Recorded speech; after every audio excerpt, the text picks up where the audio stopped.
নমস্কার। গল্প সমগ্র চ্যানেলে আজ কি আপনাদের কাছে নিবেদন নীলোৎপল কবির লেখা বৃত্তাত্মার ভূমিকায় আত্মা। শুরু হচ্ছে আজকের গল্প নীলোৎপল কবির লেখা বৃত্তাত্মার ভূমিকায় আত্মা।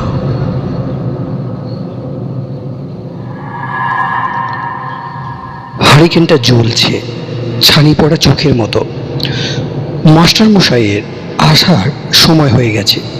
রোজকার মতো দাদু অদূরের তক্তা পোষখানায় বসে গড়গড়ার শটকাটা আলতোভাবে ঠোঁটে চেপে গড় গড় করছেন। এইমাত্র আসছে বলে কোথায় যেন গেলেন। খড়মের খটখট শব্দ খট খট খট খট হয়ে দাদুর পায়ে পায়ে জড়িয়ে গেল। এ ঘরে টু শব্দ করার দ্বিতীয় কেউ নেই। কাউকেই আসতে দেওয়া হয় না, পাছে পড়াশোনায় বাচ্চাদের। তাই ক্ষীণ আলোয় ঘরের আশেপাশে ও পিছনে থমথমে অন্ধকার যেন আরও ঘনীভূত হয়ে উঠেছে। হট করে চোখ ফেরাতেও সাহস হয় না। কি জানি কিম্ভূত কিমাকার একটা ভীষণ কিছু যদি চোখে পড়ে, ভাবতেই গায়ে কাঁটা দেয়। রবিন হারিকেনটা দু হাতে জড়িয়ে বুকের কাছে টেনে নেয়। দাদু গতকাল একটা ভূতের গল্প বলেছিলেন। শুনতে কি যেন একটা ভয় ভয় করছিল। রবিনের একা একা ভীষণ ভয় করছিল। ওকে ভয়ত রাশে দেখে গল্পটাই যেন জীবন্ত হয়ে পাশে এলো। নিজের মুখে গল্প শুনিয়ে ওকে সাহস দেবে একটা মৃদু শব্দ হলো। সামনের চেয়ারখানা নড়ে উঠল না, হাতল দুটো নড়ছে যেন। এক ছোটে মার কাছে পালিয়ে যাওয়ার কথা ভাবে। মার বুকের মধ্যে লুকিয়ে পড়তে ইচ্ছা হয় রবিনের, কিন্তু পারে না।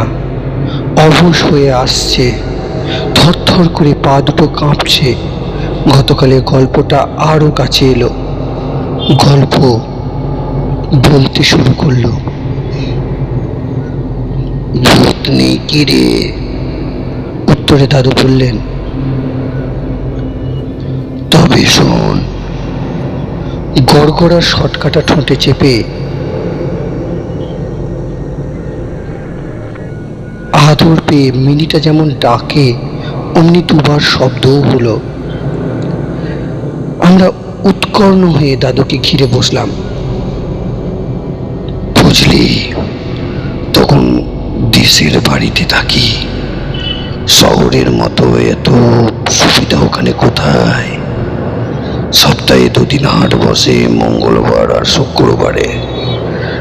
তাও কি ধারে কাছে কয়েক ক্রোশ দূরে নদীর চড়ায় রসুলপুরের হাট।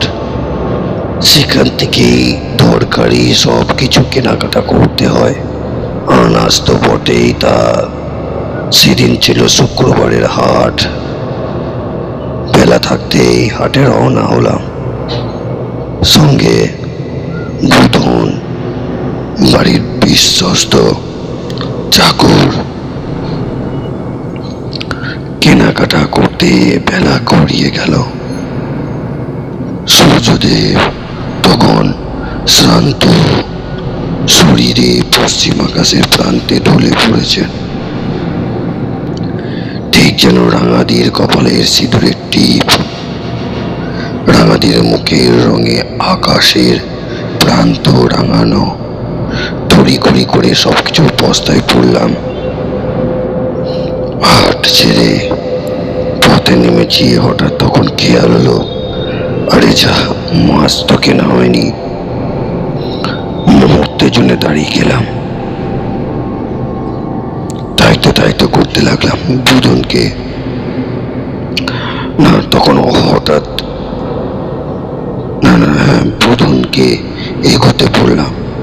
আমি আবার হাটেও ফিরে গেলাম। দরদাম করে মাছ কিনতে অনেকটা সময় নষ্ট হয়ে গেল।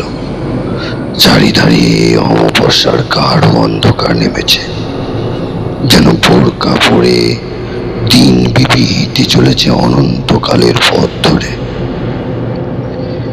দিনটাকে বিবি মনে করলে রাতের আধারকে বোরকা বলে চালানো যায়।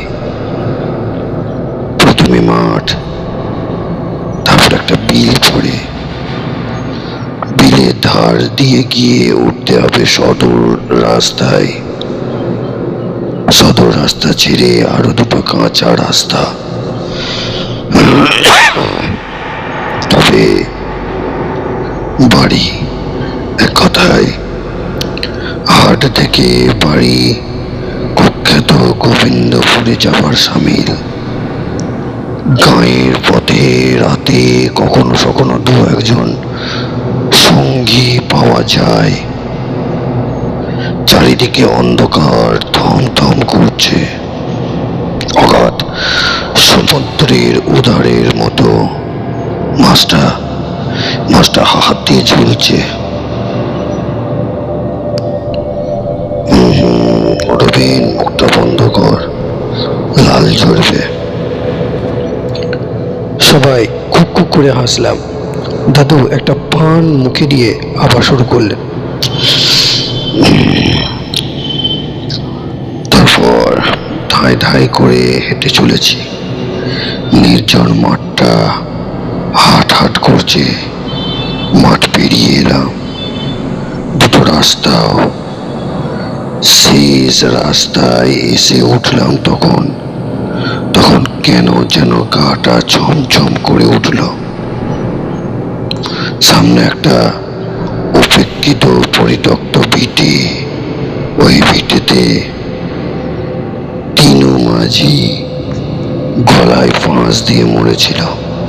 সে অনেক দিন আগেকার কথা। তিনু আকালের হাতে খুন হলো।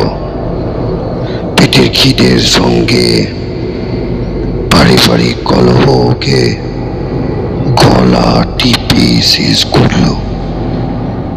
তিনুর পরিবার পিঠের মায়া কাটিয়ে ভেগেও গেল। আজ ওখানে পাশে ছাড়ার শেওড়া গাছগুলো সব পরিবারের সংসার কেরস্তালি নিয়ে চাঁকিয়ে বসেছে। সেই জনশূন্য ভিটে থেকে কে একজন বেটা ছেলের আর্ত চিৎকার বুকে গা দিল। ভীষণ ভয় হলো। আগে পিছে তাকিয়ে একজন সঙ্গীর খোঁজ করলাম। এই সময়ে কেউ যদি আলো নিয়ে আসতো। তাই তো, ওকে যায়, আলো নিয়ে ব্যস্ত সমস্ত এগিয়ে চলেছে। ওর সঙ্গ নিতে জোরে পা চালালাম। পিছন থেকে হাঁকলাম, ওহে কে যাও, দাঁড়াও না একটু। ও দাঁড়ালো। অস্পষ্ট আলোয় দেখলাম লোকটাকে। পরনে আট পরে ধুতি, খালি গা, ছিপ ছিপে চেহারা, এবড়ো খেবড়ো মুখমণ্ডল, কাঁধে জাল, এক হাত দিয়ে ধরা, অন্য হাত দিয়ে ভাঙা হারিকেন, কালি ঝুলি মেখে আলোর রশ্মি নিজের বুকে চেপে রেখেছে। লোকটা মাছ ধরতে চলেছে, ধারে কাছে কোথাও হয়তো। জিজ্ঞাসা করলাম, এই রাত বেরোতে কোথায় যাবে মাছ ধরতে? লোকটা কোনো প্রত্যুত্তর করলো না, শুধু ইশারায় এগিয়ে যেতে বলল। লোকটা যেন জটিল কিছু একটা ভাবছে। অত্যন্ত ব্যস্ত মনে হলো।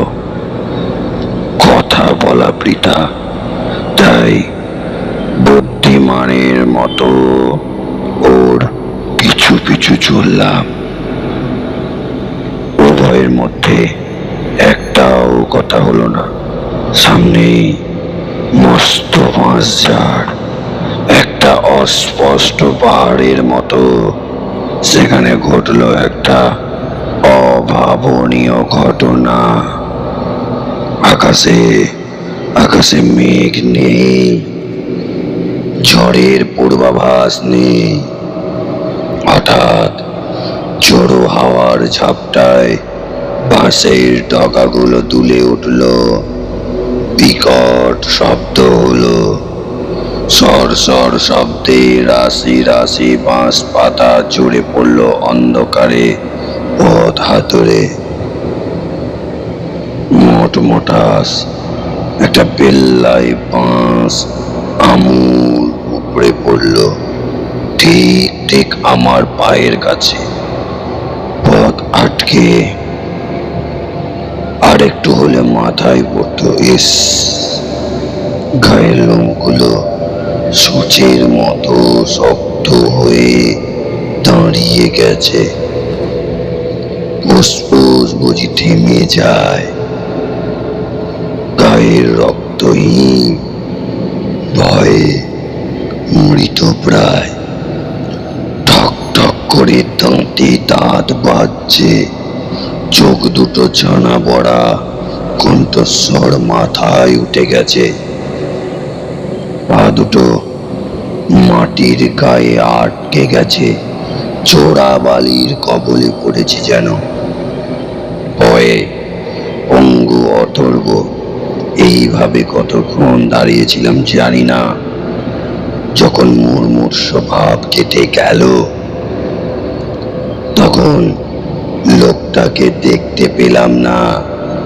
আর কি দাঁড়াতে সাহস হয় ওখানে? পড়ি মরি করে ছুটতে শুরু করলাম।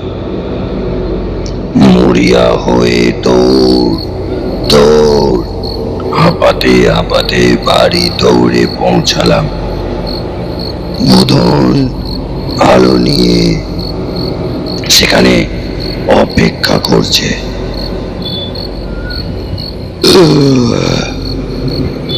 মাছটা বাড়িয়ে দিলাম। ও চিলের মতো চোঁ দিয়ে মাছটা ঘিরে নিল। অদ্ভুত ব্যবহারে ওর মুখের দিকে তাকালাম। কি, আটকে উঠলাম, প্রাণ উড়ে গেল যেন। এই যে সেই এবড়ো কেবড়ো বিশ্রী মুখ, জাল কাঁধে, হারিকেন হাতে, সেই লোকটা। ভূত ভূত করতে করতে জ্ঞান হারিয়ে ফেললাম। তারপর খুব ভয় হচ্ছে বুঝি? দাদু হেয়ালি করে জিজ্ঞাসা করলেন। আমরা দাদুর গায়ে লেপ্টে বসলাম, অন্ধকারে তাকিয়ে শিউরে উঠলাম। হারিকেনটা জ্বলছে। মাস্টারমশাই আসার সময় হয়েছে। দাদু আসছি বলে কোথায় যেন গেলেন। ঘরে টু শব্দ করার দ্বিতীয় কেউ নেই। রবিন একা। ও হারিকেনটা বুকে জাপটে ধরে যেন। খোলা জানলা তাকিয়ে ভয়ে কেঁপে ওঠে। কোনো রকমে কষি কাঠটা হাতে তুলে নেয়। যেমন তেমন করে খোঁচা দিয়ে পাল্লা দুটো ভেজিয়ে দিতে যাবে কি যাবে না, তক্ষুনি ও স্পষ্ট দেখতে পায় কঙ্কালসার একটা প্রেতবৎ নগ্ন লোক। তার চোখ দুটো কোটরে জ্বলছে। একটা লিকলিকে হাত বাড়ালো। চি চি স্বরে কি বললে, নাকি স্বরে? ওরে বাবা! রবিন ঢোক গিলতে পারলো না, গলাটা শুকিয়ে কাঠ হয়ে গেছে। আড়ষ্ট কণ্ঠে ভূত ভূত করে গোঙায়। হারিকেন চেয়ার সমেত উল্টে নিচে পড়ে যায়, জ্ঞান হারায়। বাড়ির সবাই সচকিত হয়ে ছুটে আসেন। ব্যথিত চোখে মা, খুন্তি হাতে পিসিমা, নামাবলি গায়ে দাদু, দুরু দুরু বুকে আর সবাই। ব্যাপারটা কি হলো বুঝতে না পেরে হাও মাও করেন। রবিনকে মাটিতে আড়ষ্ট দেখতে পান। কান্নাকাটির রোল পড়ে যায়, তাল কেটে যায়। দৈনন্দিনের ছন্দ মেলে না। সবার চোখে মুখে আহা উহু, জলান, পাকা কই, ডাক্তারবাবুকে ডাক। দাদুর এতক্ষণে খেয়াল হলো, তাই তো বুধনকে দেখছি না তো। বুধন কোথায়? বুধন, ও বুধন! বাজি, এই এই যে বাবু, আমি চোর পাকড়েছি, আমি রান্নাঘরে পিছনে আধারে। অতপর তম্বি করে বলে, বেটা আমার চোখে ধুলো দিতে চায়, হ্যাঁ? বুদনের কণ্ঠস্বর অনুসরণ করে হারিকেন নিয়ে সবাই ছুটে গেল। বুদন সবাইকে দেখে খুশিতে বীরত্বে হাঁপাতে হাঁপাতে বললে, আমি দেখলাম ছুটে পালাতে, আমার চোখে। অভূতপূর্ব দৃশ্য দেখে দাদু বিস্ময় হতবাক। শীর্ণকায় লোকটাকে বুধন ওর শক্ত মুঠোয় ধরে ফেলেছে। দাদু আলো তুলে ওর মুখের সামনে আনেন। লোকটার মুখে পুরো একটা ছায়ে মাখা রুটি, শ্বাসরোধ হবার উপক্রম আর কি। দু চোখে জল। ও বারবার দু হাত কপালে ছুঁয়ে ক্ষমা প্রার্থনা করছে। খিদেই চিপসে যাওয়া পেটে হাত রেখে ইঙ্গিতে কিছু আহার্য ভিক্ষা করছে। দাদু সমীহ দৃষ্টিতে লোকটার আপাদ মস্তক দেখলেন, দয়ার্দ হলেন। ও হয়তো বুঝলো। চোখ বড় করে রুটিটা গলাধকরণ করলো। সাপে যেমন ব্যাঙ গেলে তেমন করে হাওমাও করে কেঁদে দাদুর পায়ে লুটিয়ে পড়লো, জড়িয়ে পড়লো। কিছুতেই পা ছাড়তে চায় না, আর কান্নাও থামে না। মনে যা। পিসিমা আর দাঁড়ালেন না, বাড়ির মধ্যে ফিরে গেলেন। দাদু সকর্তি করলেন, হাই রে সোনার বাংলা। অতপর কৃত্রিম রসে লোকটার দিকে কটমট করে তাকালেন।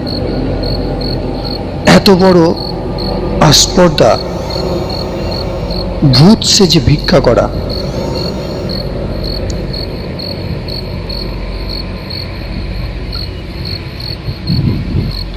আমার দাদুকে ভয় দেখানো, চাপকে পিঠে চাল ছাড়িয়ে নেব না। বুধনকে উদ্দেশ্য করে বললেন, যা হতভাগাকে বৈঠকখানায় তালা দিয়ে রাখে, আগে ওকে এক পেটা খাইয়ে চাঙ্গা কর, আমি চাবুক নিয়ে আসি। এই বলে বুধনকে দিয়ে খাবার পাঠিয়ে দিলেন। রাতে লোকটা খেয়েছিল অনেক। সকালে দাদু ওকে কাছে ডাকলেন। দিনের আলোয় চিত্রশিল্পীর মতো খুঁটিয়ে খুঁটিয়ে দেখলেন, দীর্ঘশ্বাস করলেন। দাদুর আদৌ চাবুক ছিল না। কাঙা লোকটাকে একজোড়া চাবুক আনবার ফরমাস করলেন। কয়েকটা টাকা ওর হাতে গুঁজে দিলেন, বললে, নে। ওর চোখের জলে ভেসে বলল, বাবু। দাদু গম গম করে বললেন, এটা হলো এক জোড়া চাবুক, বুঝলি? যা। শেষ হলো আজকে প্রেতাত্মার ভূমিকায় আত্মার সমগ্র পর্বটি। লেখক শ্রী নীলাৎপল কবি। গল্পটি আপনাদের কেমন লাগলো অতি অবশ্যই কমেন্ট করে জানাবেন। ধন্যবাদ।